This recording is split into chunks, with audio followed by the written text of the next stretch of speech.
Interesting सी stories हैं इनकी life में।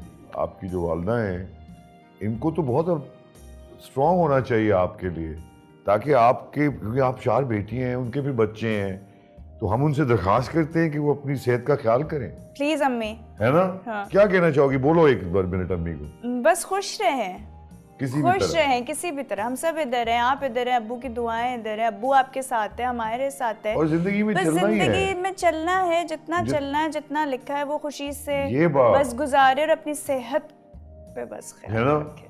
खुद ख्याल रखें थोड़ा, क्योंकि मुझे भी याद है, अभी आपकी बात से मुझे नहीं पता अभी कितना टाइम है, बहुत टाइम। मगर मुझे भी स्कूल जाने का कोई ख़ास शौक नहीं था। तो सुबह मुझे उठते हुए तो समझ ही नहीं आता था ना कि अब क्या बहाना नेक्स्ट बनाना है। तो बचपन से ही एक्टिंग स्टार्ट कर दी थी घर। ये चक्कर था। तो अम्मी पहनती थी बैंगल्स। ओके। वो आती थी ना जब सुबह आवाज मुझे 7 बजे बैंगल की चिक चिक, कि वो आ रही हैं, अब मेरा दिमाग चलना शुरू हो जाता था कि मैं क्या बहाना करूं कि मैं स्कूल ना जाऊं। ये सारे अदाकार तुम जैसे ही होते हैं सब ऐसे। अब पेट का दर्द हो रहा है, अम्मी आती थी इस्त्री लेके, अम्मी कहती थी ये लगा दूंगी, अगर तुम नहीं उठी ना मैं ये लगा दूंगी। फिर मैं जल्दी जल्दी उठती थी। अब्बा से कभी छुट्टी मांगती तो दे देते? अब्बू के साथ तो मैंने ऐसा बहुत किया है। स्कूल में बीमार होके अब्बू को कॉल कर दी कि मैं तो बुखार हो रहा है, मैं तो पढ़ ही नहीं सकती, हाफ डे करके अब्बू ने स्कूल से पिक किया, घर लाए कि इसकी तबीयत बहुत ख़राब है और मैं खेलना शुरू हो गया। मैं कहती ये आप करते हैं, स्कूल आके घर छोड़ देते हैं। कितना बड़ा खला है अब्बा की डेथ के बाद मदिया, कैसे महसूस, मतलब how do you feel his absence?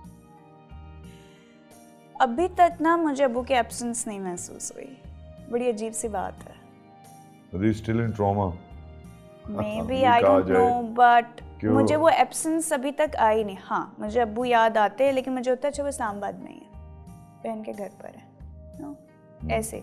और मे बी अम्मी मेरे साथ है, तो मुझे वो चीज़ अभी इतनी ज़्यादा हिट नहीं की है। अम्मी को अकेले देखती हो तो उनके बारे में क्या सोचती?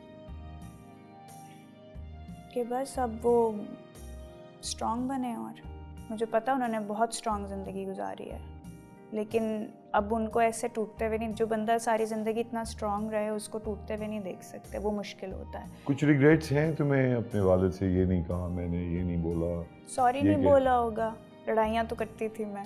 क्या कहना चाहती थी तुम अपने वालिद से? अगर कहोगे सामने बैठे हो क्या कहोगे? I am sorry. किस बात मे बी मैंने कहीं पहले कोई बात की हो, कोई लड़ाई की हो, कोई भी ऐसी चीज़ जो उनके दिल को लगी हो, मुझे नहीं पता। हो सकता है, हम बच्चे बोल देते हैं कभी कभी बेदहानी में, बाद में रियलाइज़ होता है क्या ये चीज़ नहीं करनी चाहिए थी। तो वो शादी के लिए रेजिस्टेंस कुछ नहीं किया? तुम्हारी पसंद की शादी, जो कहा कह दिया, बच्चा पसंद आया उनको बहुत ज़्यादा? दोनों को बिल्कुल ना। तो कैसी रिलेशनशिप है वालदा की तुम्हारी उनके साथ? बहुत अच्छे, बहुत अच्छे। वो शादिल अम्मी का बहुत ख्याल करता है, और अम्मी उसको तो बेटा ही मानती हैं। चलो अगर मैं तुम्हारी अम्मी से के बारे में तुमसे पूछूं औलाद की हैसियत से कि ट्रिब्यूट दो, कि मेरी माँ का को ट्रिब्यूट देना चाहती हूँ। तुमने बहुत खूबसूरत एक ख़त लिखा अपने बाप के लिए, वो मैंने पढ़ा, लेकिन अपनी वालदा को भी ट्रिब्यूट दो ज़रा भी उनकी ज़िंदगी में ही, ताकि बाद में पढ़ता नहीं है वालिद तो पढ़ नहीं पाए, तो तुम और मैं कम से कम अपनी वालदा को तुम कहो ट्रिब्यूट दो अपनी माँ। अम्मी के लिए ट्रिब्यूट ये है कि शायद एग्रेसिव हो जाते हैं बच्चे, बहुत सारे ऐसे मसले हो जाते हैं, लेकिन ऐसा नहीं होता कि दिल में माँ की मोहब्बत ना हो। माँ माँ ही है और हमेशा रहेगी। मैंने कभी किसी मौके पे गलत बात की हो या लड़ाई की हो तो आई एम रियली सॉरी, जो मैं आपसे वैसे भी करती रहती हूँ दिन में 100 दफ़ा। तो हर दफ़ा लड़ाई के बाद मम्मी को सॉरी कर रही होती हूँ। तो लड़ाई की बात हो जाती है, बस मैं कहती हूँ अम्मी ठीक हो जाए, रोए नहीं, परेशान नहीं हो, अकेले ना पड़े। रोती रहती हैं तुम बस उस पर मैं ज़रा होती है, मैं मम्मी क्यों कर रही हैं, आए कहीं घूमने चलते हैं। फिर वो पूरा कराची अब्बू के साथ घूमा हुआ हर जगह उनको अब्बू याद आते हैं। फिर वो सैड हो जाती हैं। तो उन चीज़ों पे मैं ज़रा उनसे थोड़ा करी होती हूँ, मगर ऐसा नहीं। अम्मी का मेरा बहुत प्यार है, अम्मी मेरे बहुत क्लोज। अम्मी इज़ लाइक माई चाइल्ड। मैं अम्मी की माँ नहीं हूँ, मैं अम्मी की माँ हूँ, अम्मी मेरी माँ नहीं है। कितनी अजीब जिंदगी है ना। तो अम्मी जो है ना, पाला आपको, अब वो बच्चों की तरह हो गया है सडनली। तो यही है कि बस आप जिंदगी से क्या जिंदगी है तुम्हें कुछ, आप यंग हो अभी माशाल्लाह, ये एक अपनी वालदैन को बूढ़े होते देखना, फिर चले जाना, क्या लगता है ज़िंदगी क्या है ज़िंदगी? ज़िंदगी तो बहुत खूबसूरत है और ज़िंदगी अल्लाह ने जितनी दी हुई है बस उसको अच्छे से गुजारना है। जिस मकसद के लिए भेजा है वो चीज़ पूरी कर लें, वही काफ़ी है।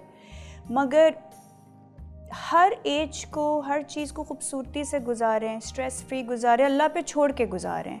और माँ बाप को इस एज में क्योंकि आप माँ बाप से ना बच्चे एक्सपेक्ट नहीं कर रहे होते कि वो बच्चे बन जाएंगे सर्टेन एज के बाद। हम उनको वही माँ बाप देख रहे होते हैं जिन्होंने हमें रूल किया होता है, लेके चले होते हैं, हाथ पकड़ के चलाया होता है।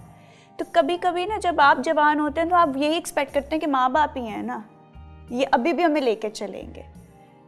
और उस चीज़ में कहीं आप ये भूल जाते हैं कि इतने साल उन्होंने गुजार दिए, अब वो बच्चे की तरफ आ गए हैं। अब उनका दिमाग, उनकी बॉडी वो साथ नहीं दे रही है जो हमें अब उससे कोप अप करना है। उस कोप अप करने के चक्कर में हम एग्रेसिव भी होते हैं, चिड़चिड़े भी होते हैं, लड़ते भी हैं, लेकिन ये भूल जाते हैं कि जब हम छोटे थे हम 100 दफ़ा एक सवाल पूछते थे, वो 100 दफ़ा प्यार से समझाते थे, लोगों को भी दिखाते थे, देखो इसने ये सीखा।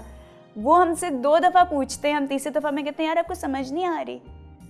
एक death of any parent, you know, एक लाइफ में एक ट्रांसफरेंस आ जाती है, एक अहद ख़त्म हो जाता है, एक तब्दीली आती है। क्या तब्दीली आई तुम्हारी ज़ात में पर्सनली? बहुत मैच्योरिटी आ गई, आई थिंक। बहुत ज़िंदगी जो है ना, लगता है बहुत जल्दी मैच्योर हो गई। अभी टाइम था, कर सकती। अच्छा, और भी टाइम था, एंजॉय कर सकती थी। आपने मुझे देखा, I was happy go lucky. You still are माशाल्लाह। तो अभी बहुत सारी चीज़ें लगता है कि बस देहान से चल रही हैं, बस अब माहिर तो रह गई है। थैंक यू वेरी मच मदिया, you are wonderful as a, you know, तुम्हारी जो सबसे खूबसूरत बात है कि तुम दुखों में भी मुस्कुराती हो। बहुत बड़े बड़े लोगों की आपने सवाने हयात पढ़ी हैं, ये किया वो किया, लेकिन आपके वालिद खुद एक बहुत ही जायंट थे अपने काम की वजह से। मैं समझता हूँ वो बहुत बड़ा आदमी था। उनको आप ऐसे इंसान कैसे समझते? अब्बू जो है वो हम हैं, हम ही उनको पोर्ट्रे कर रहे हैं। अगर हम अच्छे इंसान हैं, दैट मीन्स कि मेरे फादर तो बहुत ही अच्छे इंसान थे क्योंकि उन्होंने हमें बनाया। अब्बू के लिए मेरे पास अल्फाज नहीं है इतने कहने के लिए, क्योंकि सब कुछ ही तो थे। अच्छा बाप, अच्छा मर्द, अच्छा शौहर, अच्छा बेटा, अच्छा भाई, अच्छा टीचर, मेंटोर लोगों के लिए।